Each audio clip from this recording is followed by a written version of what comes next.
భారత రాజ్యాంగంలోని ఆర్టికల్ 201 రాష్ట్ర శాసనసభ ఆమోదించిన బిల్లును భారత రాష్ట్రపతి పరిశీలన కోసం గవర్నర్ రిజర్వ్ చేసిన ప్రక్రియతో వ్యవహరిస్తుంది. దాని ముఖ్య అంశాల వివరణ ఇక్కడ ఉంది. Governor reservation. రాష్ట్ర శాసనసభ ఆమోదించిన బిల్లును రాష్ట్రపతి పరిశీలనకు రిజర్వ్ చేసే అధికారం రాష్ట్ర గవర్నర్కు ఉంటుంది. రాష్ట్రపతి నిర్ణయం.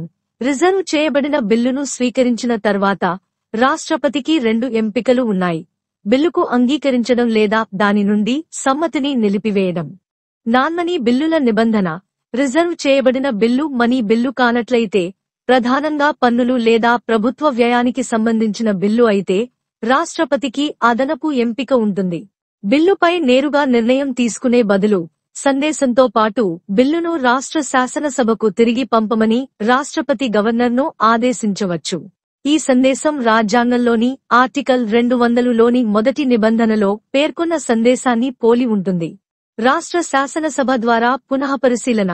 బిల్లు రాష్ట్ర శాసనసభకు తిరిగి వచ్చినప్పుడు రాష్ట్రపతి సందేశం అందిన తేదీ నుండి 6 నెలల్లోపు శాసనసభ లేదా సభలు దానిని పునఃపరిశీలించాలి. ఈ పునఃపరిశీలన సమయంలో సవరణలతో లేదా లేకుండా బిల్లును మళ్లీ ఆమోదించవచ్చు. రాష్ట్రపతికి సమర్పణ.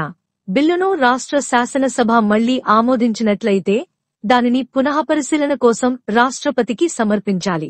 సారాంశంలో ఆర్టికల్ 201 ఒక రాష్ట్ర గవర్నర్ రిజర్వ్ చేసిన బిల్లులను రాష్ట్రపతి పరిగణనలోకి తీసుకునే ప్రక్రియను వివరిస్తుంది, ప్రత్యేకించి అవి మనీ బిల్లులు కానప్పుడు. రాష్ట్రపతి తుది నిర్ణయానికి ముందు రాష్ట్ర శాసనసభ ద్వారా మరింత చర్చ మరియు పునఃపరిశీలన కోసం ఇది ఒక యంత్రాంగాన్ని నిర్ధారిస్తుంది.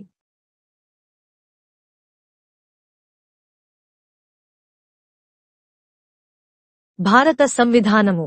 భాగము 6. రాజ్యములు. అధ్యాయము 3. రాజ్య శాసన మండలి. శాసన నిర్మాణ ప్రక్రియ. ఆర్టికల్ 201. పర్యాలోచనకై ప్రత్యేకించబడిన బిల్లులు. ఒక బిల్లు గవర్నరుచే రాష్ట్రపతి యొక్క పర్యాలోచనకై ప్రత్యేకించబడినప్పుడు రాష్ట్రపతి తాను ఆ బిల్లుకు అనుమతినిచ్చుచున్నానని గాని అనుమతిని నిలుపు చేయుచున్నానని గాని ప్రఖ్యానించవలెను.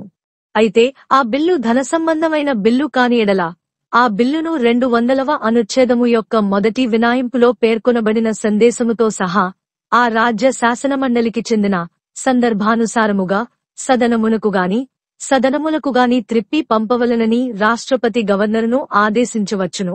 మరియు బిల్లు అట్లు త్రిప్పి పంపబడినప్పుడు ఆ సదనము లేక సదనములు అట్టి సందేశము అందిన తేదీ నుండి 6 మాసముల కాలావధిలో దానిని తదనుసారముగా పునఃపర్యాలోచించవలెను. మరియు అది సవరణతో గాని సవరణ లేకుండగాని ఆ సదనము లేక సదనములచే మరల పాస్ చేయబడినచో దానిని రాష్ట్రపతి పర్యాలోచన కొరకు తిరిగి సమర్పించవలెను. The Constitution of India. Part 6. The States. Chapter 3. The State Legislature. Legislative Procedure.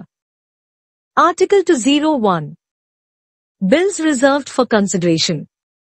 When a bill is reserved by a governor for the consideration of the President shall declare either that he assents to the bill or that he withholds assent therefrom. Provided that, where the bill is not a money bill, the President may direct the governor to return the bill to the House or, as the case may be, the houses of the legislature of the state together with such a message as is mentioned in the first proviso to Article 200, and, when a bill is so returned, the House or Houses shall reconsider it accordingly within a period of 6 months from the date of receipt of such message and, if it is again passed by the House or Houses with or without amendment, it shall be presented again to the President for his consideration.